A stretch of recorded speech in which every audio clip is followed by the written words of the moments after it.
बिहार के मदरसा शिक्षकों के लिए शिक्षा विभाग की समीक्षा बैठक से बड़ी खबर सामने आई है। 7 महीने से बकाया वेतन के भुगतान को लेकर शिक्षा मंत्री मिथिलेश तिवारी ने अधिकारियों को सख्त निर्देश दिया है। साथ ही 5 सितंबर की तारीख भी बेहद महत्वपूर्ण होने जा रही है। आखिर क्या है पूरा मामला और मदरसा शिक्षकों को कब तक मिल सकता है उनका बकाया वेतन, आइए पूरी खबर समझते हैं। आदाब, नमस्कार, आप देख रहे हैं मंथन टुडे। मैं हूं आपके साथ उज़मा। शिक्षा मंत्री मिथिलेश तिवारी ने शिक्षा विभाग के अधिकारियों के साथ समीक्षा बैठक की थी। बैठक में शिक्षकों से जुड़े कई लंबित मामलों पर चर्चा हुई, लेकिन सबसे अहम मुद्दा संस्कृत और मदरसा शिक्षकों के 7 महीने से बकाया वेतन का रहा। मंत्री ने अधिकारियों को स्पष्ट निर्देश दिया कि बकाया वेतन के भुगतान की प्रक्रिया में तेजी लाई जाए और 5 सितंबर से पहले भुगतान की प्रक्रिया पूरी करने की दिशा में काम किया जाए। यानी मदरसा शिक्षकों के लिए 5 सितंबर की तारीख काफी महत्वपूर्ण है।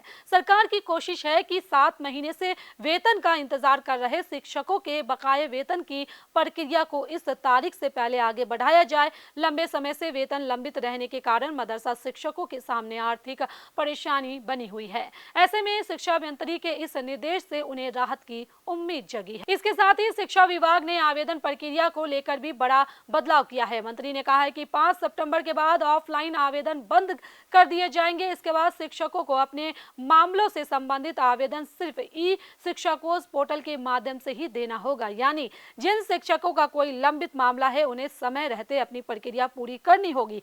बैठक में लाइब्रेरियन की बहाली को लेकर भी चर्चा हुई और शिक्षा मंत्री ने इस दिशा में जल्द कार्रवाई करने का निर्देश दिया।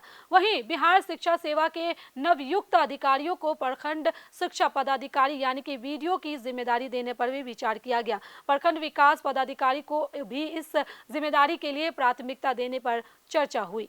संस्कृत शिक्षा को लेकर भी सरकार ने इस अहम फैसलों की दिशा में संकेत दिया है। अररिया, सारण, मधुबनी और भागलपुर के राजकीय संस्कृत उच्च विद्यालय समेत ऐसे स्कूल जहां पर्याप्त जमीन उपलब्ध है वहां समेकित विद्यालय खोलने की योजना पर चर्चा हुई। खास बात यह है कि इन विद्यालयों में संस्कृत की पढ़ाई जारी रहेगी। जिन विद्यालयों की जमीन पर अतिक्रमण है उसे भी मुक्त कराने का निर्देश दिया गया है।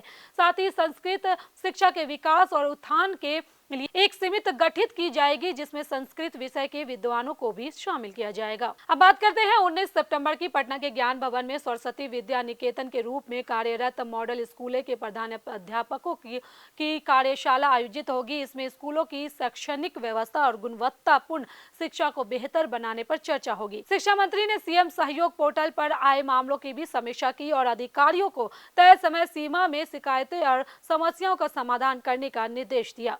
कुल मिलाकर मदरसा शिक्षकों के लिए सबसे बड़ी बात यह है कि 7 महीने के बकाया वेतन के भुगतान को लेकर विभाग ने 5 सितंबर से पहले प्रक्रिया तेज करने का निर्देश दिया है। अब देखना होगा कि विभाग इस समय सीमा में कितना काम पूरा करता है और मदरसा शिक्षकों के खातों में बकाया वेतन कब तक पहुंचता है। साथ ही 5 सितंबर के बाद ऑफलाइन आवेदन बंद होने के बाद शिक्षकों को ई शिक्षा कोष पोर्टल के जरिए ही आवेदन करना होगा। चलिए फिलहाल इस खबर में बस इतना ही। देश दुनिया की ऐसी तमाम बड़ी खबरों के लिए बने रहे मंथन टुडे के साथ साथ ही हमारे चैनल को लाइक करें, सब्सक्राइब करें, फॉलो करें और निष्पक्ष पत्रकारिता देखना है तो देखते रहे मंथन टुडे। बहुत बहुत शुक्रिया।